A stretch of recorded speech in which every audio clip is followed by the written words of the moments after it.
Hello everybody. So I'm gonna read chapter 5 of First Samuel. I think I might just read chapter 5 tonight. I don't know. Yeah, I'm definitely just gonna read chapter 5 tonight because chapter 7 goes all the way down here. So I'm just gonna read. Alright, this is the ark in Ashdod and Ekron. I'm not gonna know how to say a lot of these words, by the way, so sorry about it. And yeah, hope you guys enjoy anyway.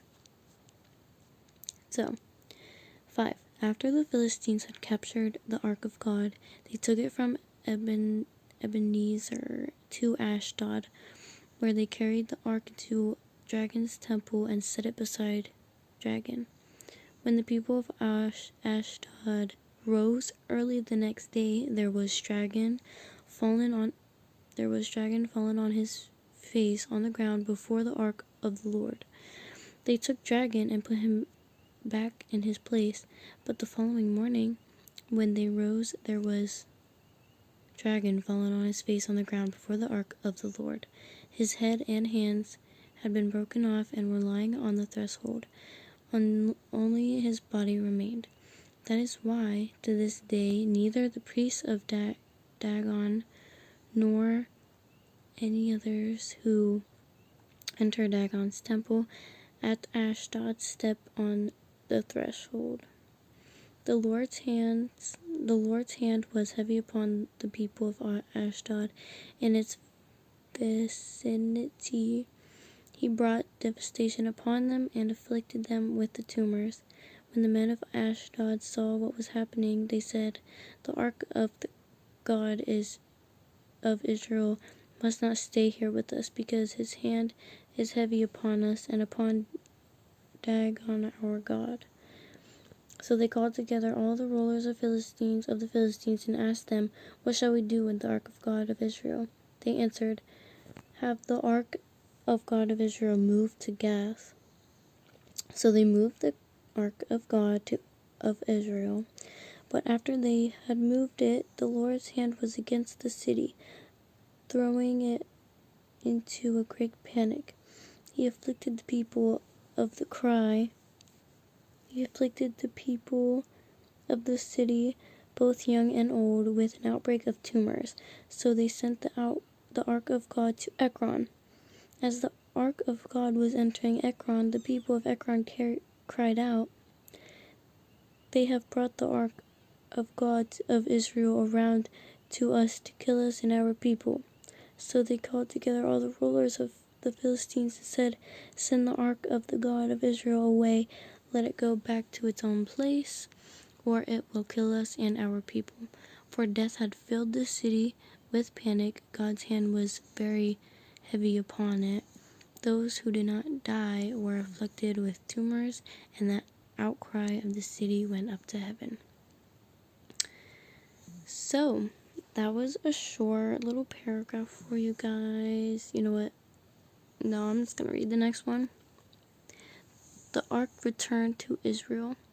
When the ark of the Lord had been in Philistine territory 7 months, the Philistines called for the priests and the diviners and said, "What shall we do with the ark of the Lord? Tell us how we should send it back to its place." They answered, "If you return the ark of God of Israel, do not send it away empty, but by all means send a goat offering to him. When you will be healed, and you will know why his hand has not been lifted from you." The Philistines asked, "What guilt offering should we send to him?" They replied, 5 gold tumors and 5 gold rats, according to the number of the Philistines' rulers, because the same plague has struck both you and your rulers. Make models of the tumors and of the rats that are destroying the country, and pay honor to Israel's God.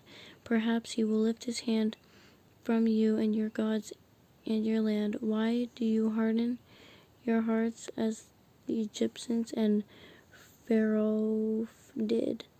When he treated them harshly, they did not send the Israelites out so they could go on their way. Whoops. Then they could go on their way.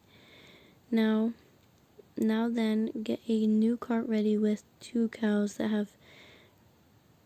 have calved and have never been yoked. Aww. Oh.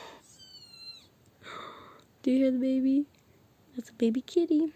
Hitch the cows to the cart, but take their calves away and pen them up.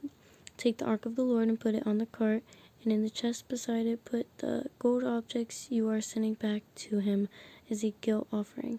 Send it on its way, but keep watching it. If it goes up to its own territory toward Beth Shemesh, then the Lord has brought this great disaster on us. But if it does not, then we will know that it was not his hand that struck us, and that it happened to us by chance.